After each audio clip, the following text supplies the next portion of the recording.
एक बार ऐसा हुआ, भक्त कोकिल वर्णन करते हैं कि श्री यशोदा मैया और श्री कौशल्या मैया दोनों के मन में भाव आयो कि चलो आपस में मिल ली हो जाए, दोनों मिलवे को मन बना में।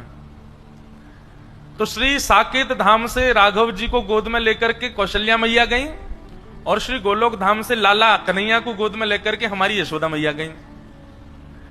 दोनों के चित्त में एक साथ भाव आया मिलने जाएंगे। तभी बीच रास्ते में दोनों मिल गई। बोले अरे बहन मैं तो तुमसे ही मिलवे आ रही। बोले आज मेरे मन में भी भाव उठो कि मैं आपसे मिलवे चलूं, तो मैं गोलोक धाम आ रही। अरे बहन बड़ी पधारी, चलो गोलोक धाम ही चलो। और श्री कौशल्या जी को लेकर के यशोदा मैया गोलोक धाम आ गई। दोनों की गोद में लाला है, यहाँ राघव जी हैं, वहां हमारे ठाकुर जी हैं। दोनों मैया आई, आकर के गोलोक धाम में सुंदर दिव्य महल में मैया विराजमान होगी। दोनों बालकों को आंगन में छोड़ दिया। राम कृष्ण दोनों आपस में क्रीड़ा कर रहे हैं। ऐसी लीला का दर्शन भक्त कोकिल कर रहे हैं। बोले दोनों उनमें कोई अंतर ही नहीं बता सकता, बिल्कुल एक जैसे हैं श्री कृष्ण और श्री राम। हमारे लाला थोड़े से नेक, बस दोनों में अंतर पहचानना हो तो एक ही तरीका है। बोले क्या? इनके नयन गंभीर हैं, इनके चपल विशेष। बोले जब राम जी को देखोगे ना तो राम जी के नेत्रों में आपको गंभीरता दिखेगी।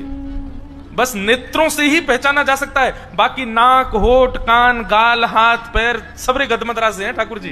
दोनों एक जैसे हैं, बिल्कुल कोई अंतर नहीं बता सकता। बोले अंतर पहचानना हो तो बस दोनों की आंखों में देखो। जिसके नेत्र गंभीर दिख रहे हो, धीर दिख रहे हो, गहरे दिख रहे हो, समझो ये राम जी हैं।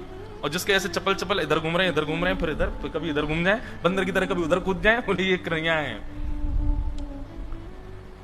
दोनों खेल रहे थे। खेलते खेलते छोटा सा धनुष बाण था राम जी का। सो हमारे बालकृष्ण प्रभु ने, अब राम जी तो बेचारे सीधे साधे ठाकुर जी हैं, हमारे ठाकुर जी कभी उनके ऊपर चढ़ जाएं, कभी उनको घोड़ा बना दें, कभी उनकी चोटी पकड़ ले, चल मेरे घोड़े आगे खड़े। राम जी बेचारे भोले भाले, जैसे कहें वैसे करें। इतने में ही हमारे ठाकुर जी ने उनका छोटा सा धनुष जो था वो उनसे छीन लिया। अब बेचारे राम जी ऐसे भी नहीं है कि कहीं रोने लगे हो, चीखने लगे हो, छीन, बेचारे ले लियो तो ले लियो, चुपचाप देख रहे हो उन्हीं को। आहा, तभी सायकालीन सत्र हो गया। दोनों मैयाओं की आपस में भेंट हुई, खूब बढ़िया प्रसाद पाया। अब मैया बोली, कौशल्या मैया चलो बहन अब मैं चलूं वापस, फिर कभी आऊंगी दोबारा, अब की बार आप आना साकेत। यशोदा मैया बोली अब कहा बताऊं, जे बंदर किसी हड्डी है मेरे लाला के अंदर, इतना ऊधमी है या को कहीं ले जावे मुझको डर लगे, सब तोड़ फोड़ देवे, लेकिन फिर भी मैं आऊंगी कभी। दोनों माताएं आपस में मिल ली। अब जैसे ही वापस जाने लगी यशोदा मैया, श्री कौशल्या मैया, दोनों बालक खेल रहे हैं और धनुष बाण हाथ में लिए कौन बैठे हैं? श्री ठाकुर जी। तो धनुष बाण देख करके कौशल्या मैया ने सोचा यही है राम जी।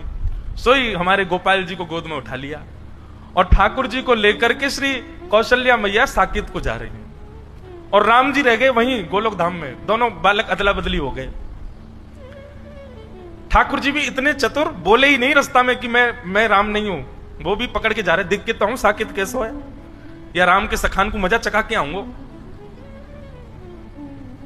अब यहां राम जी भी बेचारे चुपचाप बैठे, ना रो रहे हैं ना बोल रहे हैं कि मेरी मैया चली गई है। यशोदा मैया गोद में लेकर के घूम रही हैं। अब दोनों माताओं की स्थिति कैसी है? यशोदा मैया तो पूछ रही है, बोले लाला तो कहाँ है गो, हैं तू ऐसे गुम सुमसो काई को बैठो है, ना कछु बोल रो है, ना कछु कर रो है, ना उछल रो है, ना कूद रो है, मक्खन खाएगो? अब राम जी बेचारे बोले गर्दन काई को हिला रो है, बोले चोना है हमको नहीं खाना है। जे कौन सी भाषा लाला, तू तो ब्रज भाषा बोले, ये तेरी ब्रज भाषा तो है ना लाला, तू बोल का रो है? अरे वो कौशल्या को छोरा आयो राम, बातें सीख गए हो क्या भाषा है? राम जी चुपचाप बैठे, अब क्या करें। आहा, और वहां स्थिति क्या है?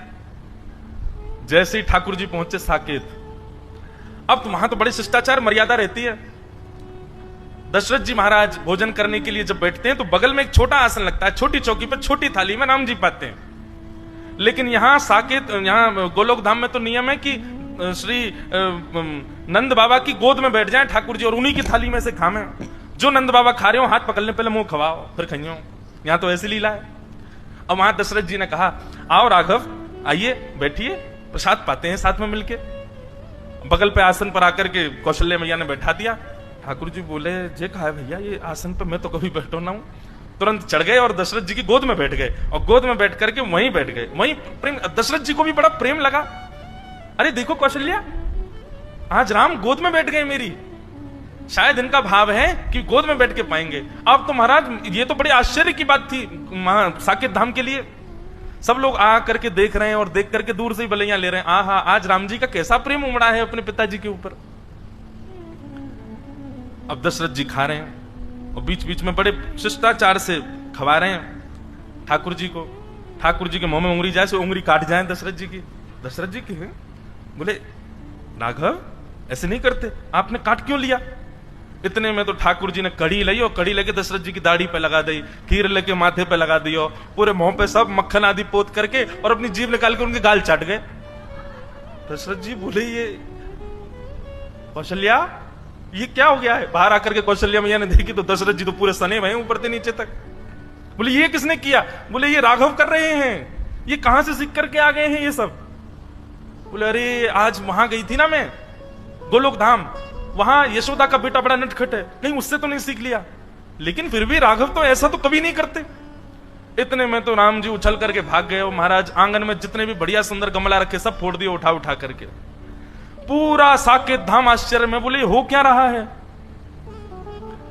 राम जी के बेचारे जो सखा हैं वे भी बड़े शिष्टाचार में आते हैं। हे राघवेंद्र सरकार, रघुकुल नंदन, हे दशरथ नंदन, हे कौशल्या नंदन, आपके खेलने का समय हो गया है, आइए विराजिए। वहां तो इतनी आज्ञा से बुलावे, वहां पे ओ लाला कहा कर रहे रे, जल्दी आ जा, गैया सबरी गई वन में चरवे के काजे, हमारा डोलवे को समय है गया, जल्दी आने करके, नहीं आवे को दारी के हम भीतर आ रहे हैं। वहां तो ऐसे बोले सब। ठाकुर जी निकल करके बाहर आए, राम जी के सब सखा देखे, सब सखा तो ऐसे निवेदित कर रहे हैं, ये लीजिए गेंद, इससे खेल ले राघव, आइए यहां खेलेंगे।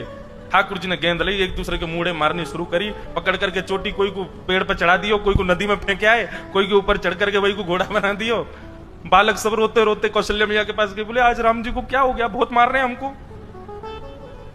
और वहां स्थिति क्या है, दशरथ जी को वसुदेव नंद बाबा गोद में लेकर के बैठे हैं, राम जी से कह रहे हैं लाला आज कड़ी मत लगाइयो मेरी दाढ़ी पे, और मैं प्रेम ते पान दियो, नहीं तो देख लूंगा फिर मैं। लेकिन यहाँ तो राम जी बेचारे चुपचाप बैठे हैं, ऊपर गोद में उनसे बैठा ही नहीं जा रहा, कभी बैठे ही नहीं कभी गोद में।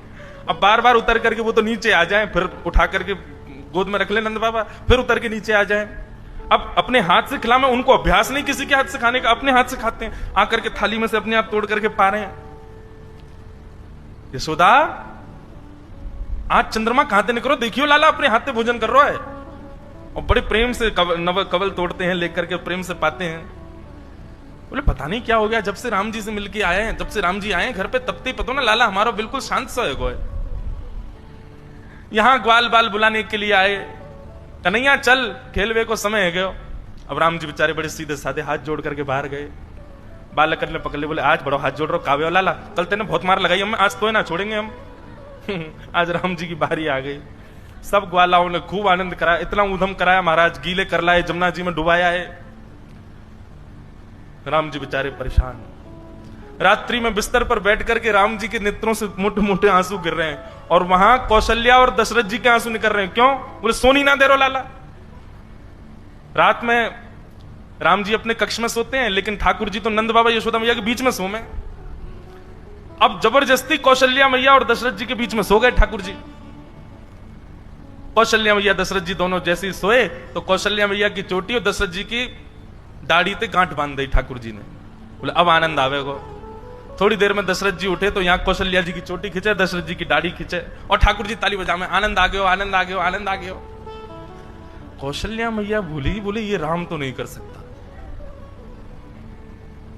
और तभी बैठा करके धीर गंभीरता से जैसे ही ठाकुर जी के मुख की ओर देखा तो कभी इधर नेत्र घुमाते हैं, कभी इधर नेत्र घुमाते हैं, कभी नीचे देखते हैं, कभी कहीं देखते हैं। अचानक से कौशल्या मैया ने कहकर के पुकारा कृष्ण। जैसे ही कृष्ण कहा तुरंत ठाकुर जी बोले हाँ मैया। लो हो ये तो अदला बदली हो गई है, अरे ये हमारे राघव जी नहीं है, ये तो उनके लाला आ गए, ये गोपाल जी आ गए हमारे संग। और वहां धीर गंभीर ठाकुर जी चुपचाप बिस्तर पर बैठे हैं, यशोदा मैया और नंद बाबा दोनों पकड़ पकड़ करके बीच में सुबह में फिर उठ के चले जाएं, बीच में सोना आता ही नहीं उनको। यहां यशोदा मैया बोली, बोले लाला इतना गंभीर तो कभी ना रहे। जैसे ही नेत्रों में झांक करके देखा तो धीर था, गंभीर था, बिल्कुल एक निष्ठता, मानो जैसे कितनी गहराई हो भीतर। यहां यशोदा मैया ने पुकारा राघव। बोले जी मां। आहा, राघव सुनते यशोदा मैया घबरा गई बेचारी। बोले बालक ने या कितनों घेरो, कितनों पटक दियो, बेचारे कितनों रोयो होगो। अरे हम तो बदल गए, पता ही नहीं चली कि लाला दोनों बदल गए। यहाँ से पकड़ करके राघव जी को लेकर के मैया गई, वहां से साकेत से ठाकुर जी को लेकर के श्री कौशल्या मैया आई। बीच रास्ते में दोनों का मिलन हो गया, खूब हंसी, दोनों गले से लगा ली। बोले दोनों में पता ही नहीं चली। बोले भैया, यशोदा मैया बोली पकड़ो अपने माटी के मथोना, कछु करे ना धरे, चुपचाप बैठो रे वे। कौशल्या मैया बोली आप भी पकड़ो अपने बंदर को, ये बैठता ही नहीं है, पूरे साकेत को अधर करके आ गया है। दशरथ जी की सफेद दाढ़ी पीली पड़ गई है, पूरे पे कड़ी लगा दी है। ऐसे आनंद का वो भाव भक्त श्री कोकिल अपने भाव में वर्णित करते हैं।